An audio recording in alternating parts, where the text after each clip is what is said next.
Crusoe and introduce us to Tina.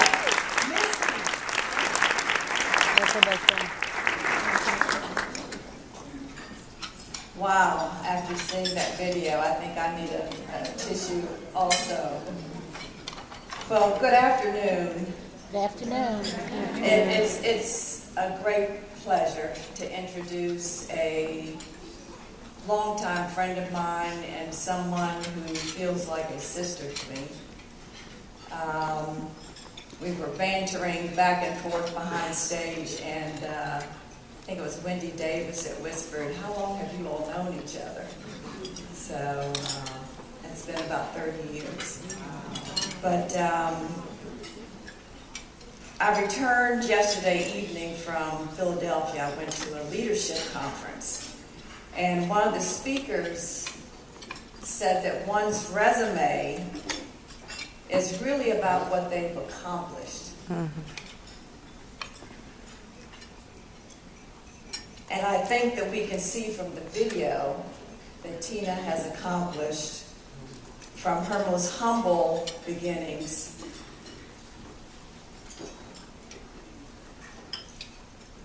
an exemplary life. And she's not done yet.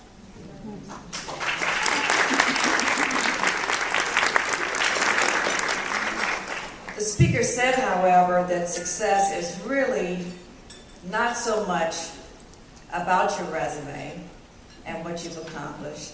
It's about your legacy. And he defined legacy 3 ways. That legacy is about what you've contributed. Legacy is about what you've taught. And legacy is about the relationships that you've made in this life. So Tina's legacy is going to be one that's lasting. Because as her success relates to contributions, she's given much of her heart and her time and her treasure.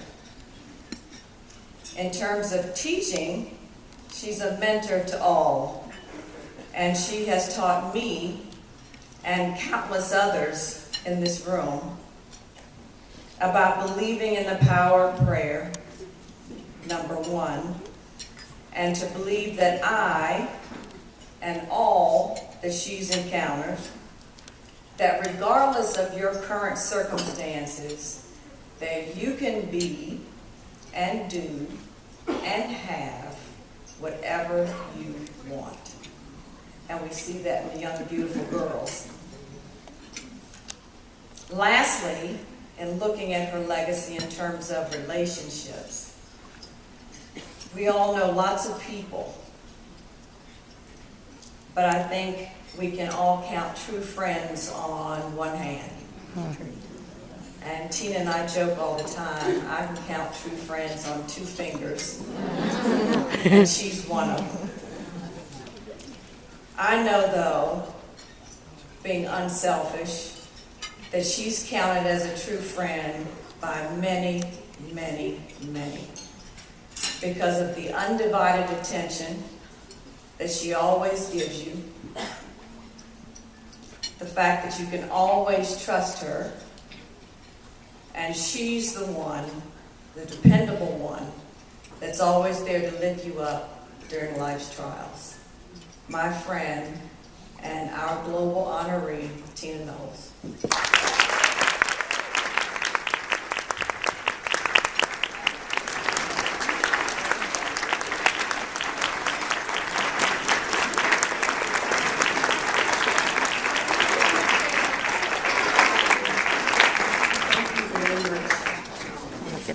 Thanks for that nice message, Cheryl.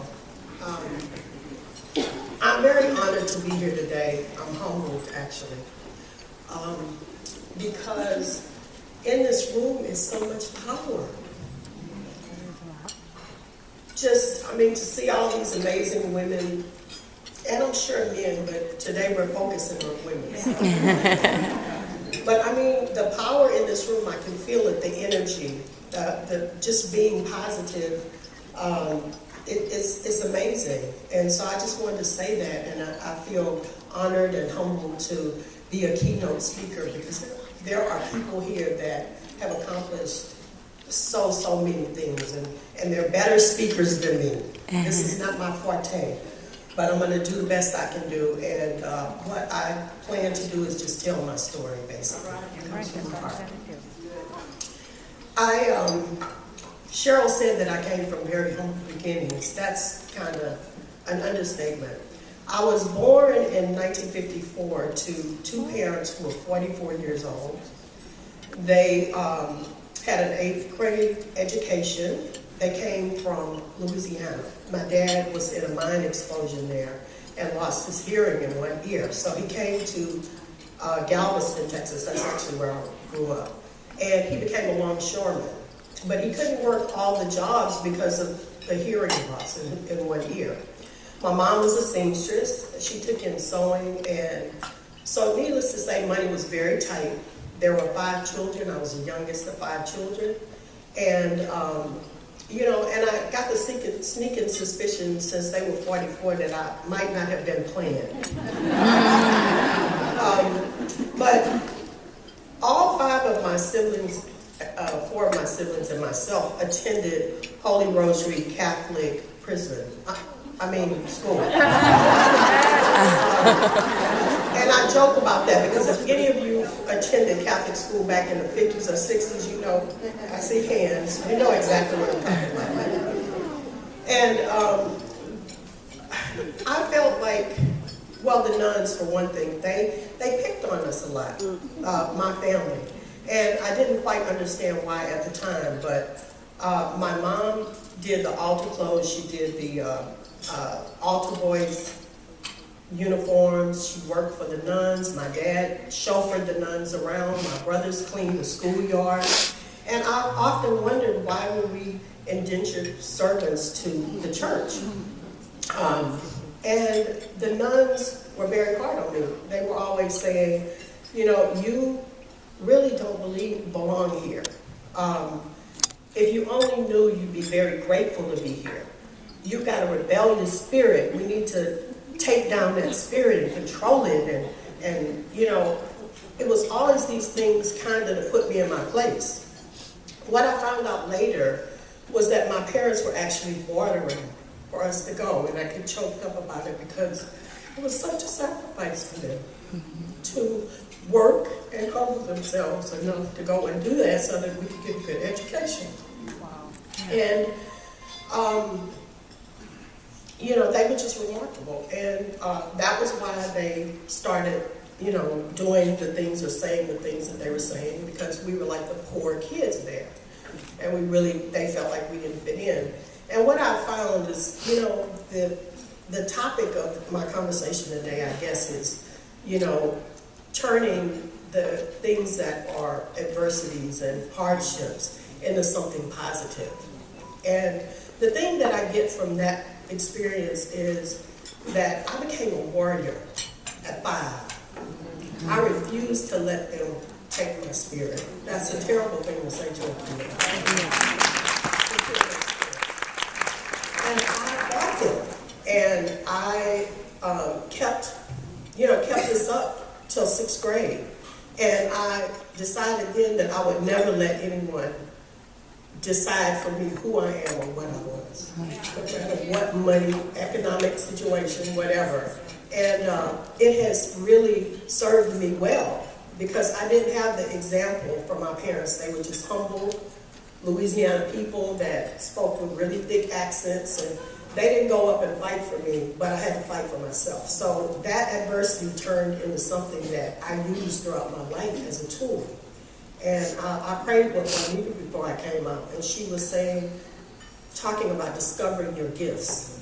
And that was a gift to me that I didn't realize at the time, but it turned out to be one.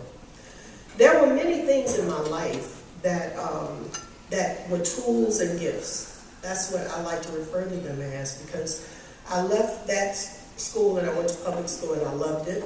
And then in junior high, I joined a singing group. And we were known as much for our costumes as we were our talent.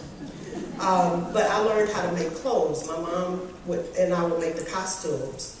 And I, just singing in this group and practicing and doing the outfits and all of that was preparing me for what I do later. I didn't know it at the time, but it was a tool, another gift. I left there and,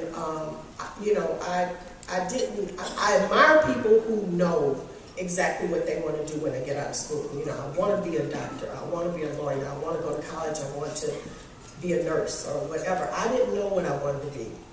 I didn't have a lot of role models that were around to influence me. But I just knew that I wanted to get out of Galveston. And I wanted to get out of a little small town, and I wanted to do something that related to beauty or something to making women feel good about themselves. So I went to California, and I actually got a job as a makeup artist for a Japanese company, which was really funny because everybody was Japanese except me. And that was because they needed someone who would go into the African-American stores and work, and that the customers were allowed to work on them. So that was a great experience for me, another tool, that I didn't know at the time. I went on to work at a Worldwide Health Studios. I don't know if any of you remember that back in the day, but it was the first health studio. I worked there for 3 years. I lived in Denver. I did a little modeling. I learned how to walk in heels. All of these were tools that came back to me that I didn't know that I was getting at the time. And that's how God works, Sometimes you don't understand it, but He is giving you things that you can take out of the toolbox and you can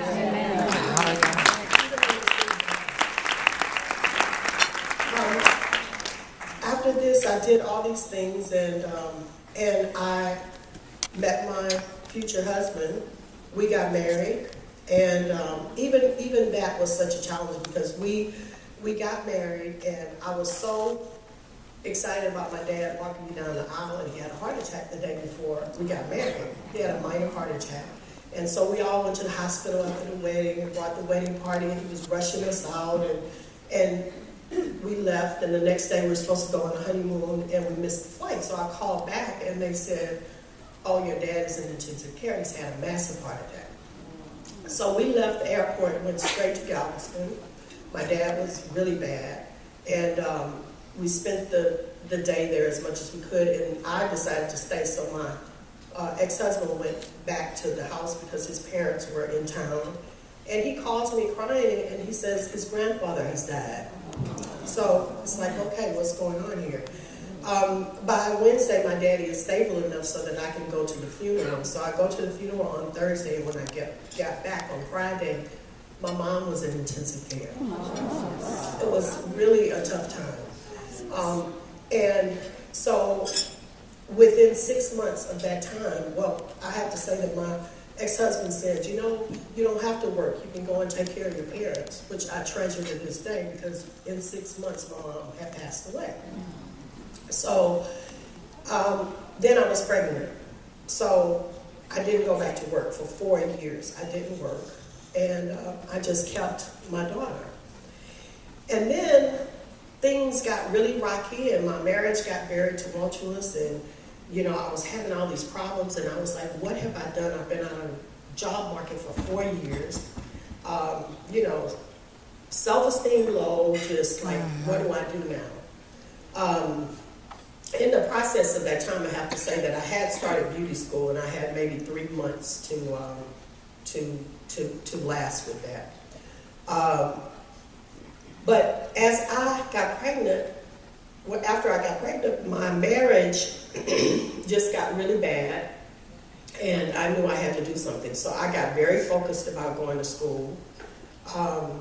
And after I had the baby, by the time I had the baby, I had a clientele. Cheryl and Juanita and a lot of you, I see a lot of my old clients here. I built a little salon at my house, and I do hair, and I built up my clientele. And 8 weeks after I had my baby, I took her to her grandmother, her paternal grandmother, and I said, listen, you got to keep her because I got to open a business because I will never be in this position again. I would never be totally dependent on someone. I would never give up myself.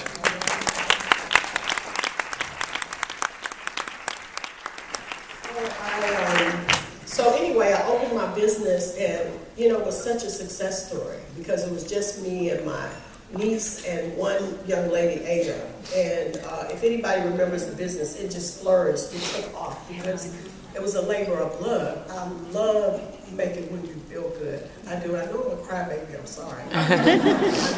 But I love making women feel good, and it was an opportunity to do it and do it in a big way.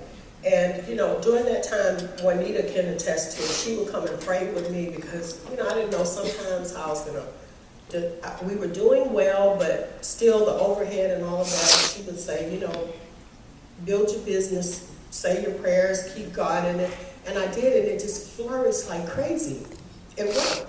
And that adversity of me having this bad marriage caused me to go do something about my situation, which happens all the time. It happened to me many times because I'm hard-headed and I can get complacent and I can start taking care of everybody else but myself.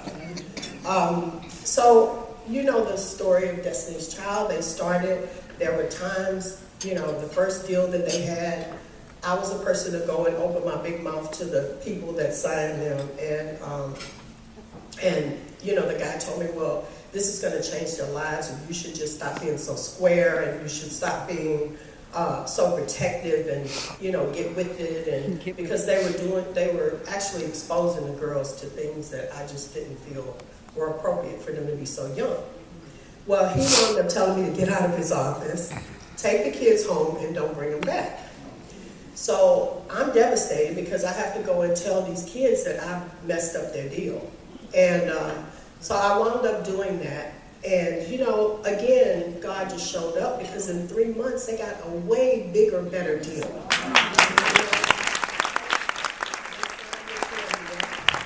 And that has just been kind of the mantra of my life, that things have to happen. And I think one of the, even me starting my clothing line, there had to be turmoil. There had to be something that caused me to have to change to get up and do what I know that I need to do. And so I started the clothing line, and it was very successful, but I worked so hard that I kind of lost myself in it. I was doing videos, I was doing the clothing line, I was doing tours, and all the time I kept telling Cheryl, I really want to take some time to take care of myself. But it was always some new thing coming up, a new movie, a new opportunity. And opportunity sometimes can be not the best thing because when you need to stop and take care of yourself. Again, I was just hard-headed, just kept going, I kept doing. And then one day, my world just exploded. And I knew that I had to get a divorce. And at 58 years old, that's a very difficult thing. At any age, but at 58, it's impossible. It does something to your whole psyche, your whole self-esteem, because I had been married for 33 years. I had known anything else. And, you guys know my story. My family is quite intertwined. So it was very difficult to untangle or detangle myself from it, but I knew that I didn't have a choice but to do that. I did, but it was a very hard time. It was a very hard time, and I was very sad. And the amazing thing is that, when you look at someone else, you look at them and you say, oh, they're attractive, and they got a lot of good stuff going for them, and they have no right to have low self-esteem. They have no right to feel sorry for themselves. Well, it doesn't matter who you are, what you've done, what you look like, what you have. You're a person, you're a human being. And when something strikes you like that, it takes the breath out of you. And, and my fight came back.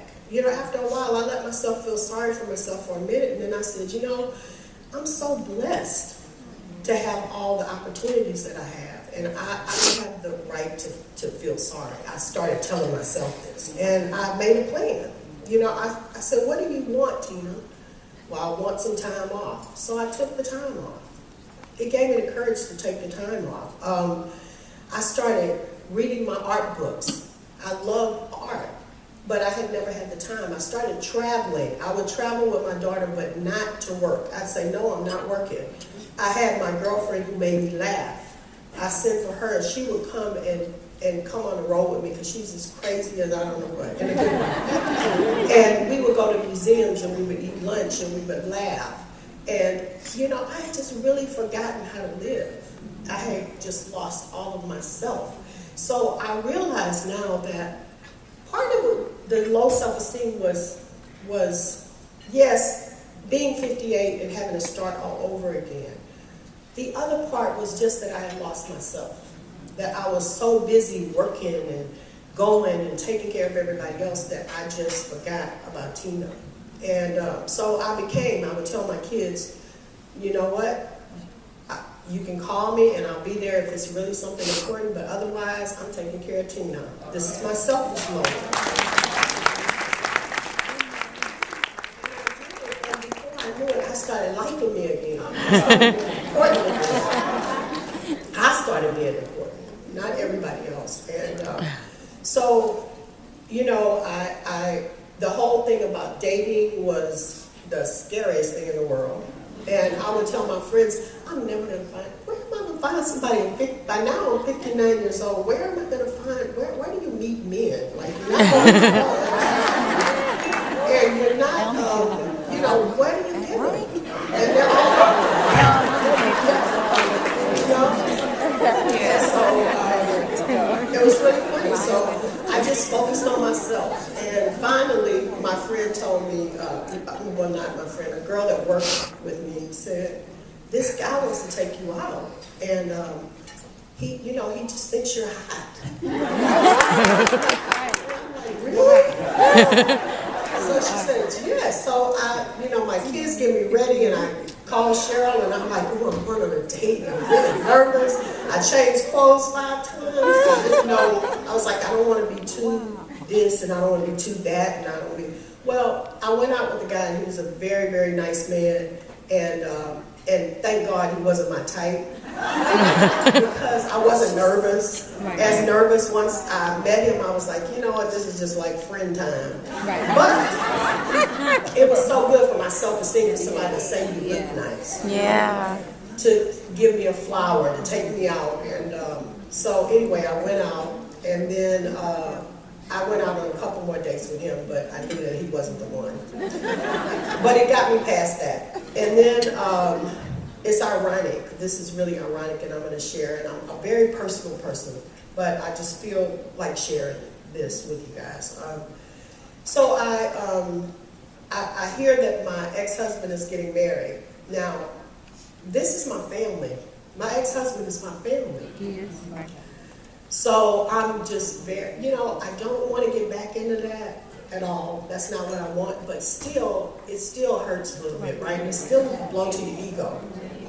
So I call my crazy friend, Monica, and she comes to take care of me the week of the wedding. Now, in the meantime, my best friend, who I wish was here today, one of my best friends, Vernell, is getting married, and guess who the wedding planner is?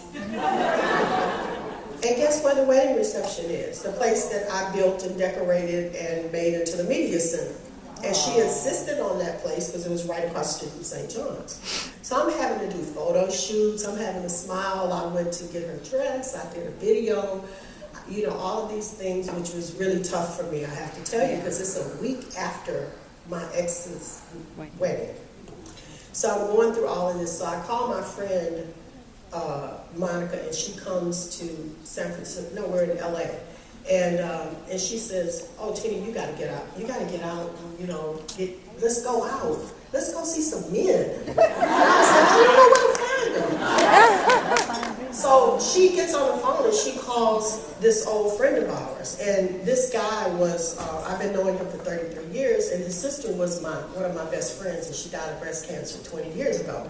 But some of you might remember that I had a hair show one time, and I had this really handsome guy that was on Dynasty at the time. He was an actor, and he was on All My Children at the time, and I brought him down, and the women went crazy over him, and you know, he hosted my show.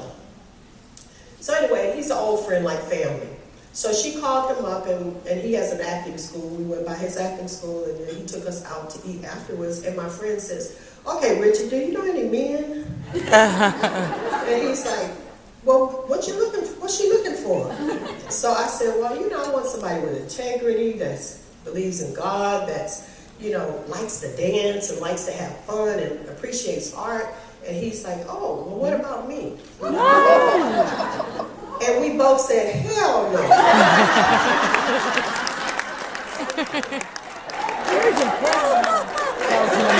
It's like, "Okay, well, I'll see who I can do." So anyway, the next night he took us out dancing, and we just had a good time. The next night he came to the concert, and he said, "Well, can we get away from Monica? Because Monica takes over the conversation. We go to lunch." So we went to lunch. And he said, "I want to support you during this time," because I told him, I said, Matthew, he was friends with Matthew too, and I said, "Well, he just got married yesterday. But look at the timing here. Before that time, I was not ready. The truth is, I just wasn't ready. I had had the closure. And just talking about God being right on time, can you be more on time?" The next day. And so we had this great lunch, and then after, he said, "Well, I really want to support you through this time. I'm going to come to Houston." He came to Houston. I went to LA afterwards, and, it's been now a year and 5 months, and I'm committed to a relationship.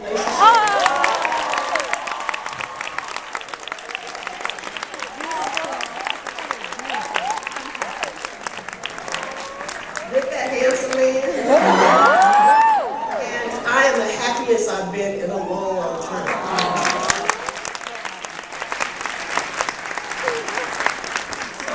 It's just been a great journey, and just in wrapping up here, I just have to say that, most of the times in my life that things have been the toughest and the worst, and I thought I would die and not get through them, they turned out to be the best times. Wow.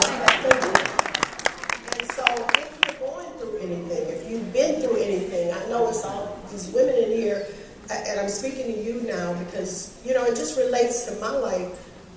If you're going through it, just know it's called, like Juanita says, going through it. Mm-hmm. You're not going to get stuck there. You're not going to die. You're going to survive. My daughter wrote a song called Survivor some years ago, and it's my favorite song by them because it says, when the times get bad, I'm going to work harder. And I'm going to keep pushing. And I'm going to be positive, and I'm going to make it happen because I'm a survivor. That's been the story of my life. Starting back with those nuns telling me what I wasn't.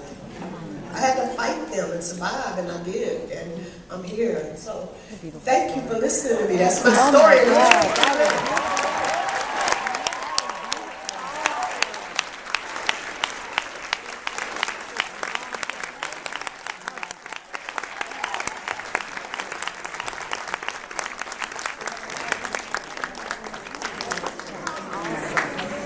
I am so proud of Tina Knowles. And for those of us who've known her through a few of those chapters in her life, I have to tell you, she is stronger, prouder, more beautiful, and certainly even more of a leader today than she was a few years ago. So I love seeing her happy. And he is a big old fine thing, let me just say that. And his last name is Lawson, so get with it. But no, we're just all so happy. And this is wonderful that you were willing to come out and share so much of your life. The other thing about Tina that